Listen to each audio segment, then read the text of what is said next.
It was a foggy night on the Farquhar branch. Thomas had just finished taking his last train of the day and puffed safely back to the sheds he shared with Percy and Toby. When he arrived, Percy was telling Toby a scary story. "Are you still going on about those silly ghost stories?" Thomas asked as he backed down into the sheds. "I'm telling Toby about a demon train," Percy replied. "A demon train? Whatever next?" Thomas laughed. Toby gave an amused sigh and rolled his eyes. "Please continue," he said to Percy. "No one knows what this engine looks like. The only thing they can make out is the shape of the smoke box," Percy continued. Thomas didn't bother listening to the rest and backed further into the shed. "It's all just a bunch of rubbish," he said to himself before he drifted off to sleep. A while later, Thomas opened his eyes. He looked around. The fog seemed to have gotten thicker, making the area around him seem smaller, which made him feel more isolated. Thomas couldn't help but feel something was off. He looked around again, but slowly and more closely. He turned his gaze to the tracks in front of him, and could vaguely make out the shape of an engine's smoke box through the fog. Thomas felt uneasy, especially given that he couldn't make out anything except for the black shape of the smoke box. Thomas eyed it, trying to see if there were any features. He would soon regret it. He was able to make out something. 2 tiny, barely visible white dots where the eyes would be.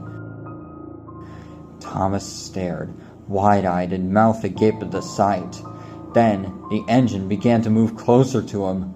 Thomas was now panicking. "Help!" he screamed, but no sound came from his mouth. The engine moved closer. Thomas was frantic. He tried to scream, but he couldn't. He tried to whistle for help, but he couldn't. He tried to reverse, but he couldn't. Nothing Thomas tried was working. It was like he had no control of himself, that he was trapped in his own frame. The Spectre was now just a few yards away from him. Thomas shut his eyes and prepared for the worst. Thomas waited for what felt like an eternity, but nothing happened. He carefully squinted, then fully opened his eyes. The fog was now not as thick as it was, and the thing he had seen was now gone. "What was that?" Thomas asked quietly before realizing he could talk again. Thomas was glad that he was back in control of himself, but he didn't feel safe.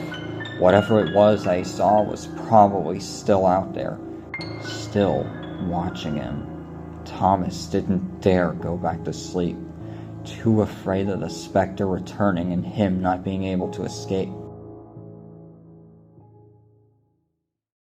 The fog still covered the branch line as Thomas puffed along it the next day.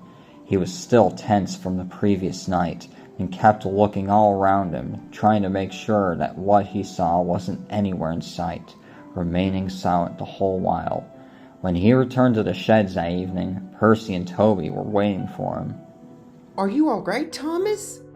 Percy asked. I'm fine, thanks," Thomas replied. "It doesn't sound like it," said Toby. "I'm all right, really," Thomas insisted. "I'm just a bit nervous about the fog. Trying to be careful, you know." Percy and Toby didn't persist and fell asleep instead.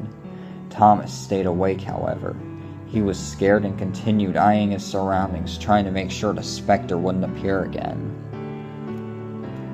He was exhausted the next day as he puffed into Elsbridge. He was eyeing the station in a nearby yard and trying to stay awake. He would jolt himself awake every time he began to nod off, but he wasn't able to keep it up for long. "Wake up, Thomas," James whistled. Thomas woke with a start. "You were supposed to be off 5 minutes ago," The red engine said. "Oh dear, I'd better get going," cried Thomas as he shot out of the station. Despite him going as fast as he could, he was late at every stop, and the passengers were not happy. Neither was the Fat Controller when he heard the news. "I've heard complaints aplenty from the passengers about you being late all day because you weren't getting enough sleep. It is very important that you get sleep every night. the Fat Controller said that evening. Now I expect you to rest up tonight. I'm sorry, sir, but I can't, said Thomas.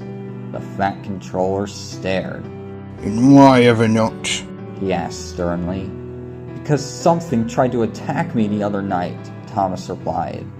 What sort of something? Asked the Fat Controller. I couldn't see it fully due to the fog, but I could just make out the smoke box and... Thomas shivered.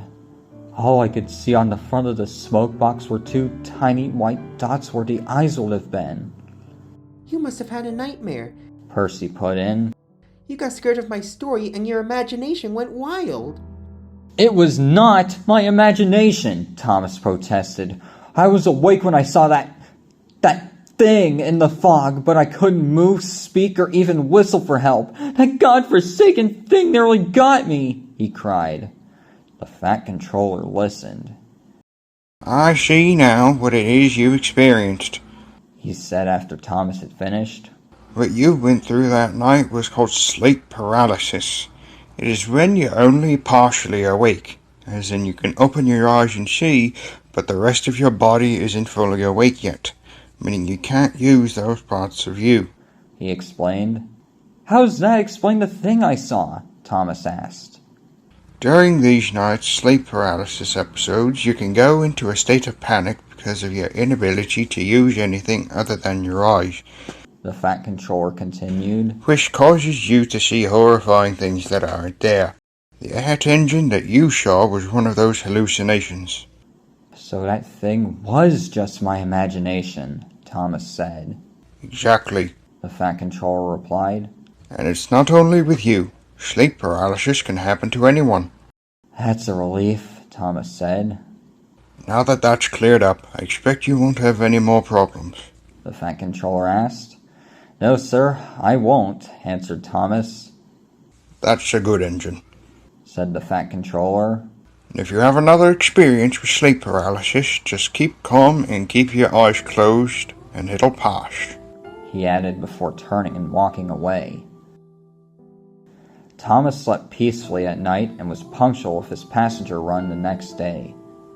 Thankfully, he never had another experience of sleep paralysis again after that night.